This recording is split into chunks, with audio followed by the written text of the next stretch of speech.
Herkese merhaba arkadaşlar. Kanalıma hoş geldiniz. Yepyeni bir video ile karşınızdayım. Başarılı ve karizmatik oyuncumuz Can Yaman'ın Naples'ten yeni görüntüler geldi. Can Yaman'ın tiyatrodan sonra Naples'te olan muhteşem görüntülerini sizler için YouTube kanalımda video halinde sunuyorum. Umarım beğenirsiniz.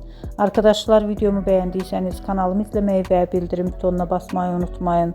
Şimdilik benden bu kadar olsun. Yeni videomuzda görüşmek üzere. Hoşça kalın.